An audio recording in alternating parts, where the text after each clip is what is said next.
You have hundreds of customer calls sitting in your CRM, sales transcripts, support tickets, implementation calls, all filled with insights. But you have no idea how to turn that into content that actually ranks. I'm Vivek, and I'm going to show you exactly how I did this with 1,400 customer calls. Now, for all my clients doing onboarding, I insist on gathering as much customer data as possible. In this case, the customer gave me over 1,400 customer calls. Now, these were a mix of sales calls, technical implementation calls, etc. You can imagine the amount of insight that was sitting in this data. And by the way, these 1,400 calls were less than half of what they actually had. The CMO prioritized these because they just felt that there was a weight of data here, and they want to know how to use it to inform their SEO campaign. A bit more context about this client. They had been burned by SEO agencies before. I mean, who hasn't at this point? So they weren't looking for generic keyword research.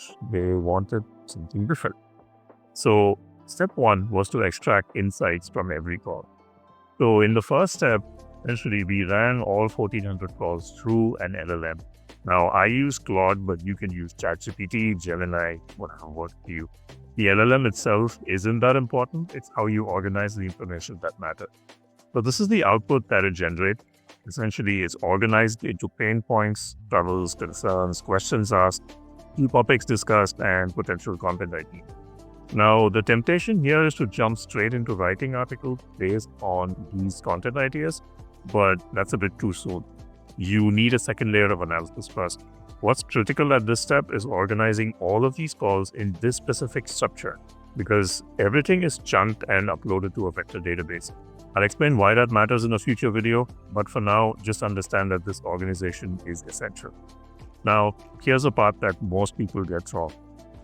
The second layer of that analysis is when you gather all the pain points mentioned across every single call, customer language and context, so that you know exactly what they're talking about and how they're talking about it. And then even better, you actually count the frequency with which everything was mentioned. When you do this exercise, certain patterns emerge.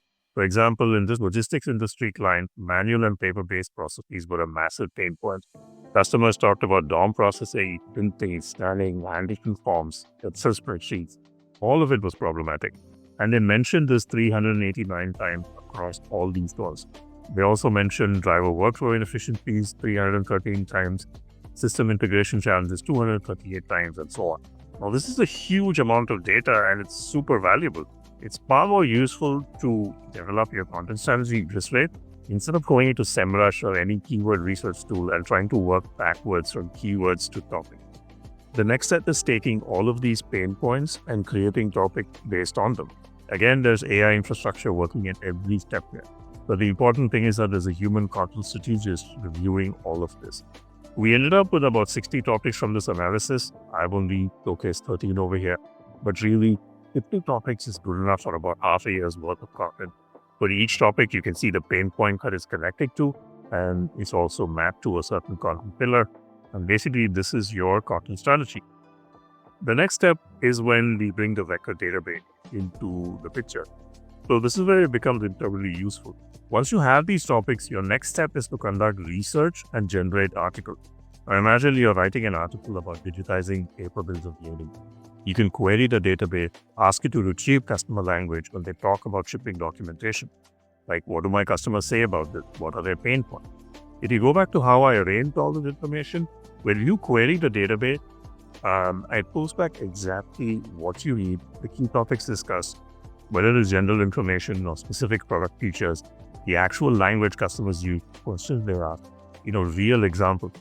Only after you do all that should you take these topics and map them to keywords for SEO. When you put this entire flow together, you end up with content that is super specific to your ICP. It uses their language, it speaks directly to what they want to hear, and it demonstrates how your product solves their exact issue. And this is how you stand out. The other advantage is that since you're using customer language, you're more likely to resonate with queries than actually inputting into ChatGPT, Perplexity, or anywhere. And that increases your odds of showing up in LLM. This is the process you use to show up in AI search as well as Google. Now, if you want me to show you the actual vector database built in the next video, comment vector below. Otherwise, let me know what you want to see next.